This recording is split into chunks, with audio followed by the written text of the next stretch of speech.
Welcome to Women's $1 Million Conversations with Alice Tang, where we share stories from successful businesswomen who have saved, earned, or sold over $1 million and discuss how they built their success and insights to help you achieve your goals.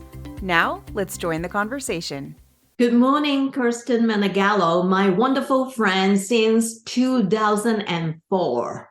Wow. Can you believe it? Almost 20 years. I guess we are only 20. Yes. Yeah, probably not. So happy to have you as a guest for us. And we are at $1 Million Conversations. And Kristen, would you just share who you are, what you do, and how long have you been doing what you do? Sure. So my name's Kristen Meneghello, and I'm the owner and founder of Illumination Coaching, which I established in 2010. So we have 13 years under your belt helping executive and companies in town to develop leadership. Yes. So a little bit about Illumination Coaching. So I have a couple different services. I've been in corporate leadership coaching for many years, where I help leaders with communication skills, especially to navigate difficult conversations with confidence. And then in addition to that, I support corporate cultures by sharing everything DISC tools, which helps their people leaders to get all their people on the same page in terms of understanding communication styles. So again, the communication theme. And then the third area that I've just recently added is I've become certified as a professional retirement coach. And so I'm helping some of these same professionals and leaders then figure out the big life transition to retirement or what's next for them. Very good. So let's get started. So I know our focus is about saving and investing.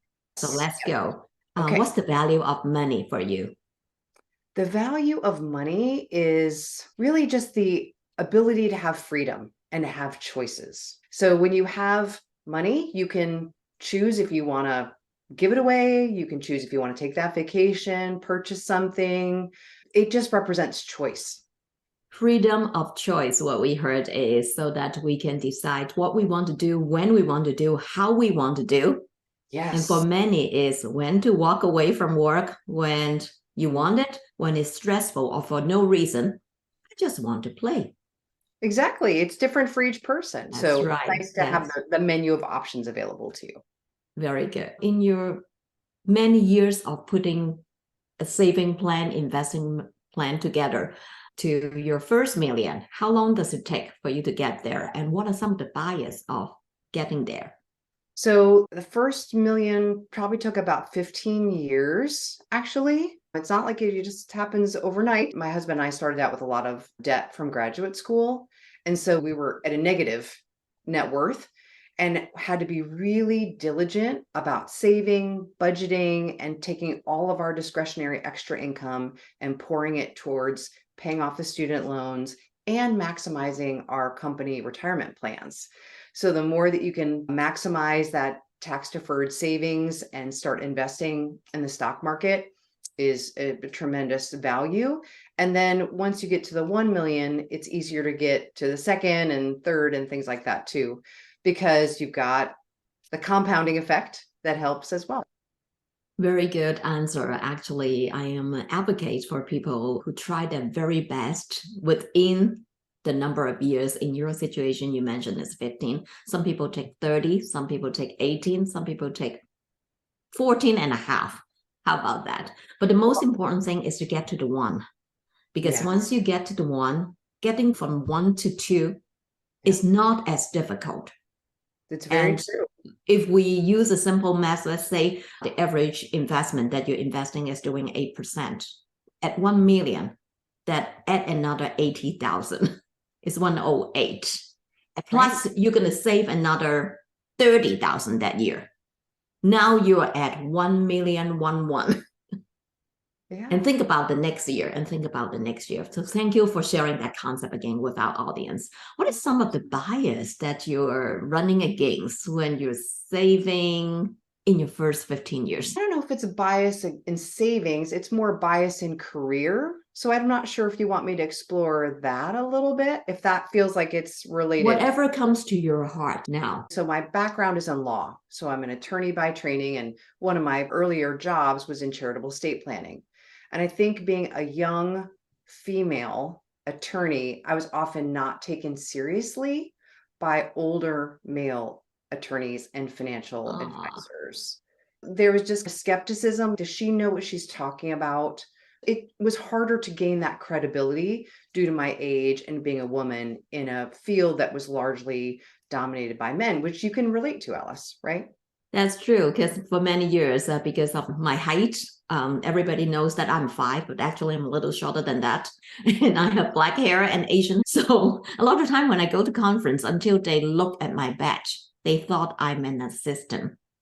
Oh my goodness. And you can't tell height on the Zoom, right? So they don't know how tall you are, how tall I am, right? I'm I leaning could be forward to really make sure tall. I'm 6 feet.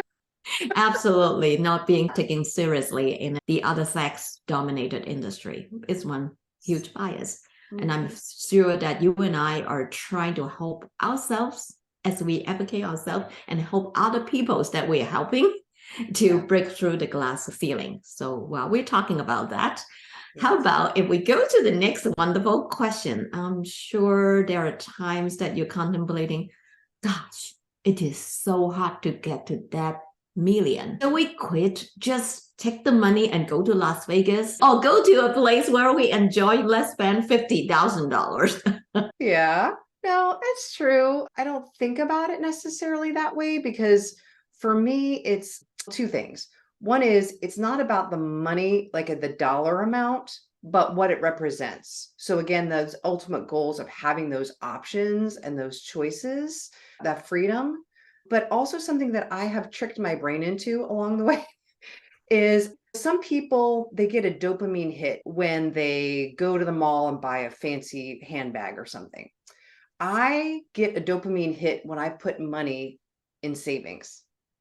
So for me, I get excited when I am able to pay down those student loan debt, but now it's adding to the retirement savings, adding to a brokerage account where I can see that grow. So that's one thing. I guess I've rewired my brain to reward the savings instead of the spending. But then the other thing is just tying to my larger purpose and why I'm here. And that my purpose on this planet's not about the money, it's about the impact I can have in other people's lives. And the money is a byproduct of that. So the purpose is what keeps me going. Oh my goodness.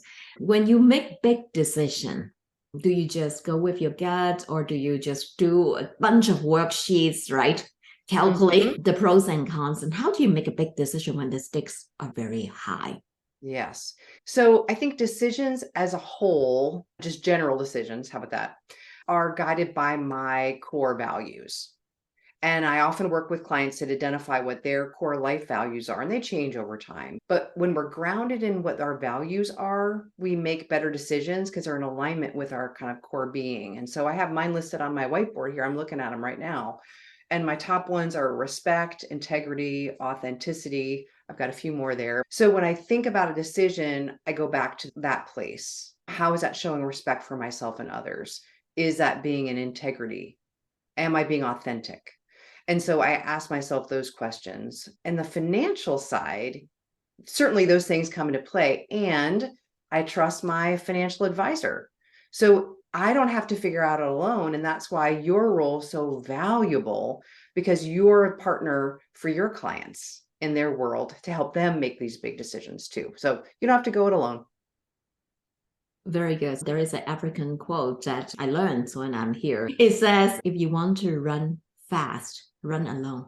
If you want to run far, you run together with people who are like-minded, who is going to pick you up and support you even when you truly cannot trust yourself at the time. Thank you for saying that. It reminded me of that quote. Of course. Many of the audience would like to know, if I really want to be a Kristen Meneghello. I want to be like her. I want to be as good, having the values to guide a decision. But what is one piece of advice you want to tell them, leave them? I'm not sure that it's advice exactly, but I will share what has been powerful to me in my life is I have role models that I look toward for inspiration. And I often think if I'm in a tough situation, what would these people do? Oh, So I want to share there are 3 men and 3 women. The 3 men are Dr. Martin Luther King, Gandhi, and Jesus. And what they have in common, what they embodied to me, is these wise spiritual leaders. They're servant leaders that led with love and peace. And especially in the leadership work that I do, I'm not saying I've reached that enlightened state, but the core of how I want to lead others, very inspirational to me. And then I have a group of 3 women that also inspire me. And those are the artist Georgia O'Keeffe, the singer-songwriter Stevie Nicks, and also Saint Joan of Arc, of course. And these women have totally different character. They're independent, courageous, strong women who have just blazed their own trail. They don't look for permission from anyone. They just go and do. And so those folks also inspire me. So between the two, those are like my role models, my advisors in my head that I turn to a lot to keep me going. I love you have 6 people at your advisory board. What would they do? Today, we have talked about how you get a dopamine of rewarding yourself, not necessarily a expensive handbag or a pair of shoes. I know women's is all about, including me. I love purses and shoes, but usually I'm good not buying because my size is too small. Okay.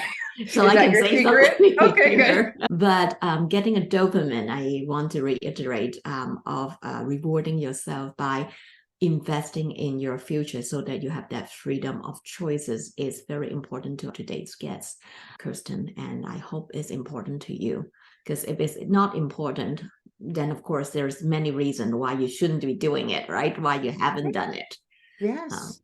The last question I have for our wonderful guest, Kristen, is what are you grateful for? What am I grateful for? I'm grateful for my network of wonderful women leaders and business owners like yourself. There's just a lot of support out there for each other to share ideas, to share resources, to say, hey, can you give me your feedback on this? And so I'm most grateful for my network, which includes you. Oh, wonderful.